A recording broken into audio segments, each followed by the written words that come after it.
Welcome to the T3 Podcast, Episode 2, date 15 January 2022. This is a weekly podcast discussing tech, travel, and tracks. When it comes to tech, I will mostly talk about the M365 space and what I know regarding open source. For blockchain and crypto, I will refer to various experts and various articles. For travel, I will touch on cities and countries of interest, particularly how the global situation impacts travel and tourism. Tracks means beats and or music. I will let you know what I'm working on and talk about my music YouTube channel. Once a month, I will interview various experts from my contacts. I'm not a travel agent, lawyer, accountant, doctor, scientist, etc., and I do not offer such professional advice on these subject matters. I enact fair use during this podcast. Please read the disclaimer upon request. Today I'll speak on Microsoft Viva briefly. Microsoft Viva is an employee experience platform that brings together communications, knowledge, learning, resources, and insights in the flow of work. Viva helps employees make learning a natural part of the day by bringing learning into the flow of work with the tools they already use. In short, it brings together learning content and tools from different sources in one central hub. That central hub being Microsoft Teams. Viva is experienced primarily through Microsoft Teams. Microsoft Viva is available on the following M365 plans, that being Microsoft 365 E3 plan, Microsoft 365 E5 plan, and Microsoft 365 F3 plan.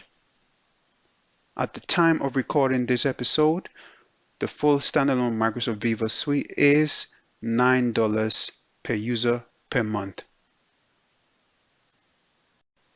I'm now going to talk a little about blockchain DeFi platform or networks. DeFi, or decentralized finance, is the movement that leverages decentralized networks to transform old financial products into transparent protocols that run without intermediaries, that being middlemen. Within blockchain DeFi, you have a wallet.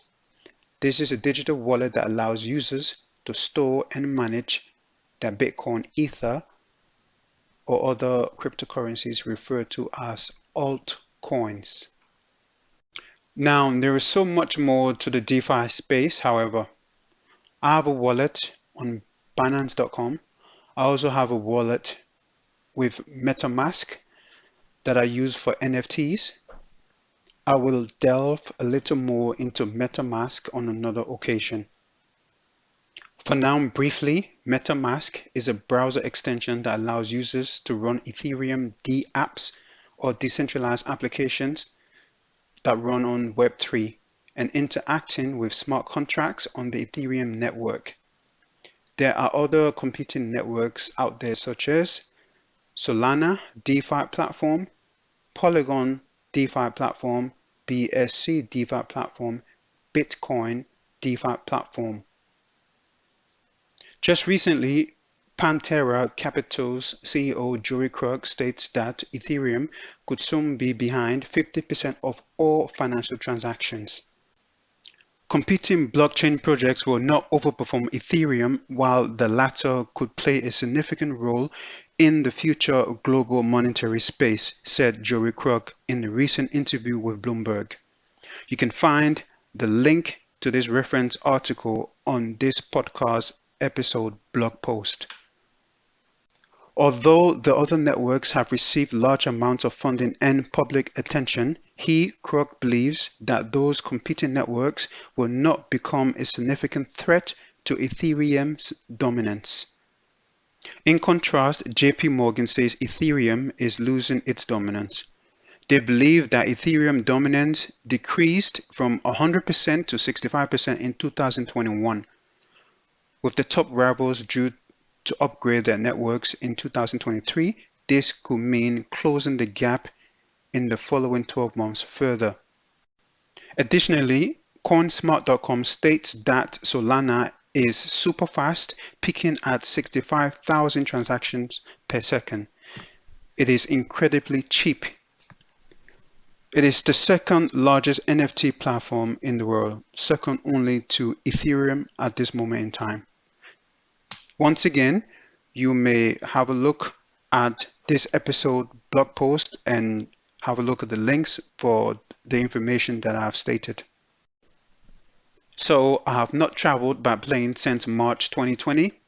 In fact, I had to take the last flight out of Medellin, Colombia, or else I would have been stuck there for several months when the borders were due to be closed the very next day.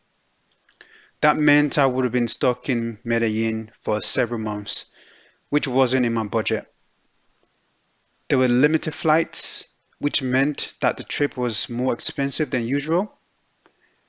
It also took me far longer, say around 36 hours, 3 stops, to arrive in Brussels, my destination.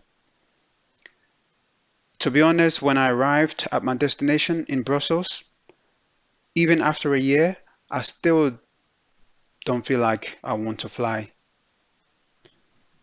And that's a pity, but hopefully I'll overcome that very soon.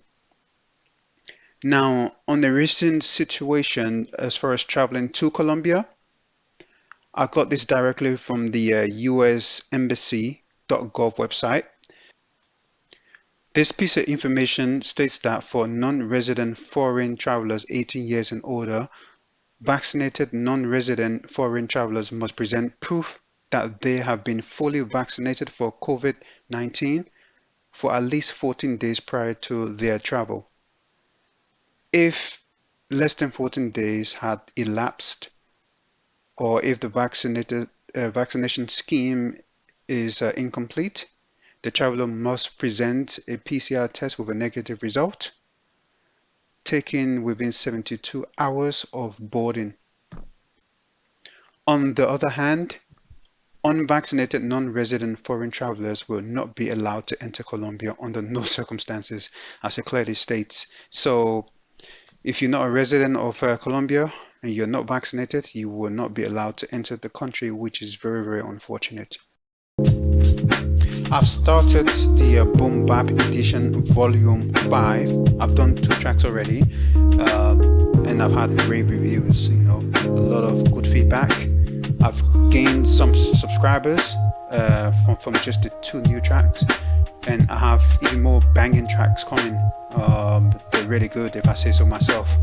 I did it all over Christmas. I did about maybe 15 tracks, and I want to release them all at the same time, but I'll be patient because I just want to release them 1 week at a time or weekly and just keep consistent. I'm still doing like other different styles, such as lo-fi or lo-fi, and I'm keeping it going. Just Google Larry Sounds or go directly to YouTube, type in Larry, Larry, space Sounds, SOUNDZ, and you find me. And when you do find me, please subscribe. And